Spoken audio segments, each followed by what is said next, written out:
I want you to write down on your paper where you think you'll be in 10 years and what you think you'll be doing. Just be quick about it. Don't elaborate. No complete sentences. Just write something down that will get the point across to you. Where you think you'll be in 10 years and what you think you'll be doing. Okay, that was number one. Number two, I want you to write down, if there were no limitations, infinite possibilities, if you had all the means necessary, what would you be doing and where would you be 10 years from now? In other words, people use the cliche, my dream.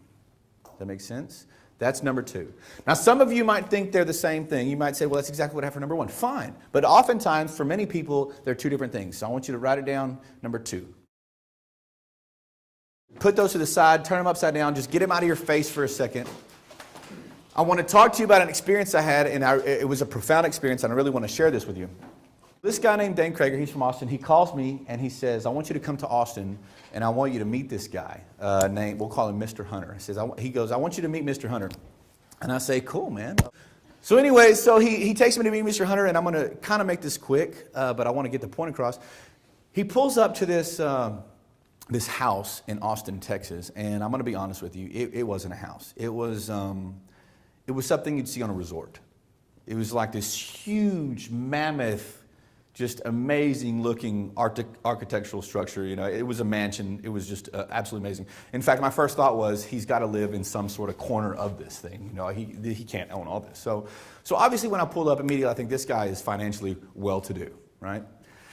So after going through these gates with codes and bars and all these different things, we get into this house, and Dane just says, walk in. We just walk into this amazing looking house, and I'm just sitting there. I'm not even joking with you guys. I'm literally just like this one.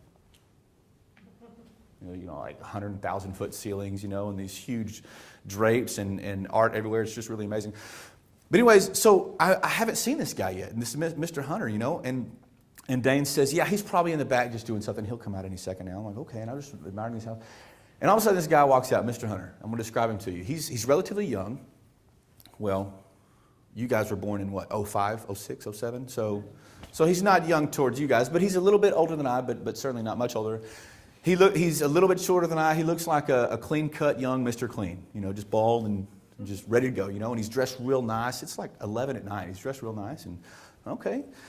So anyways, we get to talking, and I'm not going to lie. I am astounded by this guy's intellect. I mean, he's using words that have 12 syllables, and he's astounding me. He's talking, and he's really polite. He's humble, but yet he's just spitting off this information, and he's willing to listen to me, and we're all three just kind of just talking like dudes talk, you know. But I'm not going to lie, with him, you know, you have to talk on another level. You can't be like, yo, word up, G-Money. No, seriously, he's a whole nother level of, and it's really hard for me to keep up at sometimes. But he's a great, great guy, and I noticed something that is just very, very clear, and you might have met people like this. He's extremely, extremely intense. You know, he's just crazy intense on all facets. And I don't mean the guy at the bar who's like, you know, he wants to punch somebody, or at any second he's going to drop down and do 10 push-ups, you know, I don't mean that guy. But I mean, he's very focused. You know, he'll look you in the eye and he'll listen and he'll think. He's a thinker. And as we talked, I learned that this intensity was across multiple dimensions of his life. It wasn't just intellectual. It wasn't just his entrepreneurship and how he became relatively wealthy. Even his spiritual component, if we look at holistic wellness, even his spiritual component, he talked to me about how his spiritual changed throughout his life. Even though we vastly differed on our beliefs, I couldn't help but admire his tenacity in his search for truth when it came to spiritual matters. I mean, even with that, he was an intense person, you know, and he still had respect for my beliefs and in the fact that we differed, but he was still all around the intense. But anyways, I'm going to get to my point. I was saying a sentence of some sort, and I can't even remember the sentence, but I used the word suppress. I said, blah, blah, blah, blah, it suppresses, and I went on. And he paused, he said, wait, what does that mean? I was like, well, it means to inhibit, to decrease, to limit, you know, and I started spitting off words that I thought might be synonyms or close to of suppress. And he said, okay. And then he began to talk, and he started to go on, but I'm not going to lie, I stopped listening to him. I stopped listening to him because I sat there and I was just dwelling on the fact that, like, I cannot believe that this guy did not know the meaning of the word suppress. And then something hit me. I'm sitting in his mansion.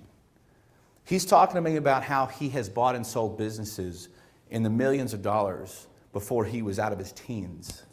You know, now he's buying and selling businesses in tens of millions of dollars, and how much he's driven. And he's talking to me about his spiritual path and his spiritual journey and his relationships with various people, and just intensity and how just exponential this guy lives. And I couldn't believe that he didn't understand the word suppress. And I thought, wait just a second. And I had a thought. What if you lived your life without knowledge or without understanding of words like fear? Without limits, without limitations. You understand? Without walls, without hindrances. What if you literally had no concept of words like that? Do you think you would be in a place different than where you are now? Even if it's just a mindset place, even if it's just an intellectual place, do you think you'd be somewhere different than you are now? I want you to turn those lists back over. Look at your lists. Now, again, just for those watching, remember, number 1 was where you think you'll be at and what do you think you'll be doing in 10 years, correct? Number 2 was forget limitations, forget inhibitions, forget being suppressed, forget walls. You have all the means. Number 2 was where would you be and what would you be in 10 years? How many of you, be honest with me, your 2 answers are different? Almost 90% of you, the 2 answers are different. Why? Why are they different? You limit yourselves.